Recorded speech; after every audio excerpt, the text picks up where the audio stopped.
All right, YouTube. So today we're gonna have a little run through and what to look for when you're buying a dry van, because each trailer is a little different. The shippers and receivers kind of look at different specs and kind of you want to be the most universal you can be.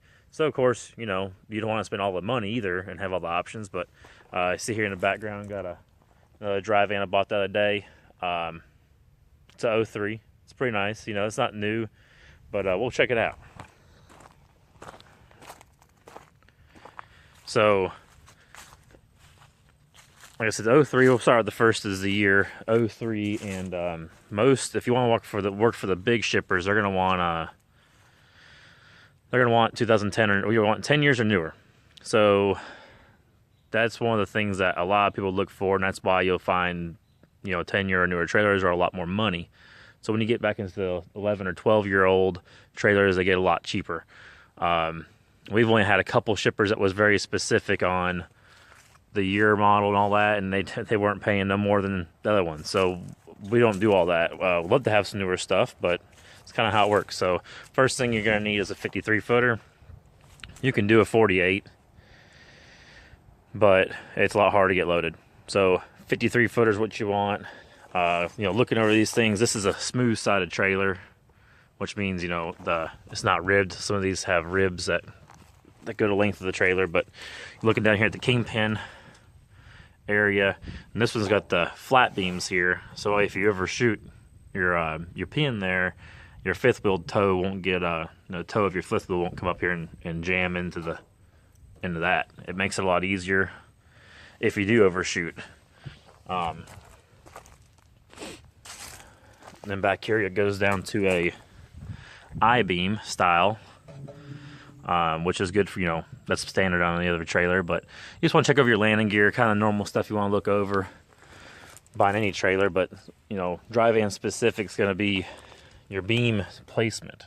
So right here's where your beams bolt in, and I'll show you. Yeah, that's where the beams go into. On paper spec, from center to center will be 6 inches. Normal spec's 12. Of course, paper spec is designed so when the forklift goes in and out, it don't ruin your floor because they have a lot of weight with the big rolls of paper. Downside of paper spec is it makes it heavier. So then you can haul less, you can't haul as much weight. Another thing you want to look for is the air ride. Of course, you want air ride. You can do spring ride, but I just don't take my chances. I always do air ride. This trailer here is real different. It's got if you see that cord coming out of the axle tube there, it's got both axles have ABS, and this system's got the Wabash ABS system on it. So there's the sensor, ABS sensor is actually in the hub, and it does wheel bearing temperature and brake temperature. So it's got another light over on the other side. I'll show you how that all works. Never seen that before. Trailer's got a couple scratches and all that. They don't really matter. Biggest thing getting here is so your options are your deck plate here. They make them longer. You can get them up to 24 inches, I believe. Sorry for the echo, but kind of in a trailer, right? Plated. You want to be universal, I recommend plated trailer. This is DuraPlate, this is Wabash's version of it, but they make a steel line one too. Biggest thing for this is contamination. So you can only haul certain things that can be contaminated if you got plywood lined, which is a lot of things. But if you want to get into hauling about everything, this is considered food grade. And logistic post here, that is that's an option too. I always like getting that because I've only had a couple shippers that have requested that. Biggest thing that makes it food grade is it's lined and aluminum roof. A lot of times you have translucent roofs and it makes the stuff inside can change temperature real quick, and UV light can get through it, and I've heard damage certain plastics and chemicals and stuff like that. So the most universal trailer is going to be a wood floor. This is composite. This is a split. You can do aluminum here. Sometimes they have aluminum in the middle too.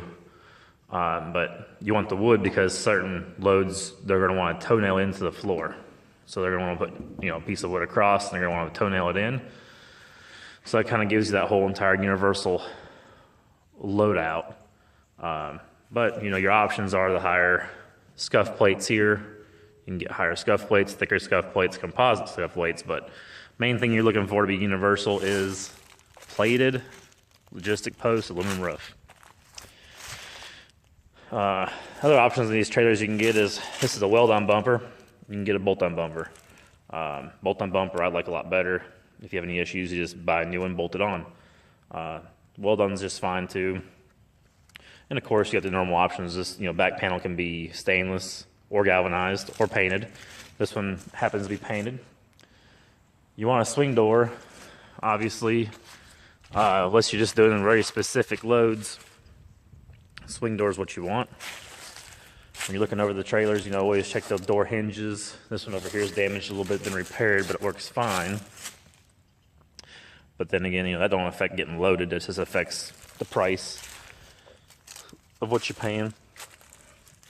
So here's the other, what I was talking about, waiting on a light to come in, but done tested the system, everything works. ABS slide I robbed the other day for a lease operator's trailer. Had one go out and knew it was open, so we picked it off this one. But so ABS would be here, and this is that fancy wheel temperature sensors. And it does the same kind of flash deal as that, as the ABS does.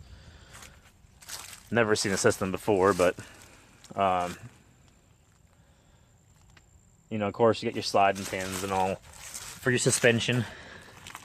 You want to look at all that. Some people like the air slides. All my trailers got mechanical pull. This one does have the easy pull, like my other trailers got, where you can pull it whenever you want. And how that works is,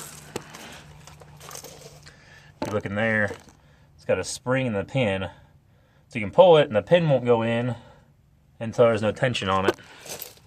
And that is an option to convert later on. You just weld that on there. It's like $26 a pin. So, around $100 and a little bit of time you can convert to that. Makes it a lot easier to use. Of course, we put watch my other videos, we'll see how we put the cheap air scale version on there for like $55. Always good. That's really about it. Biggest things you want to look for in these things is, check over your trailer like normal. You want to look at all your beams. Make sure they ain't bent. Make sure nothing's cracked. But biggest thing is, if you're looking for a dry van, you want, my opinion, you want plated, logistic post, aluminum roof, wood floor. That's the universal, 53 foot. That's kind of the universal. You can go pull whatever you want with that thing.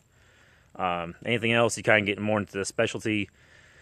The plywood line trailers, don't really have a problem getting them loaded. But then again, you also ain't as good as a plated one.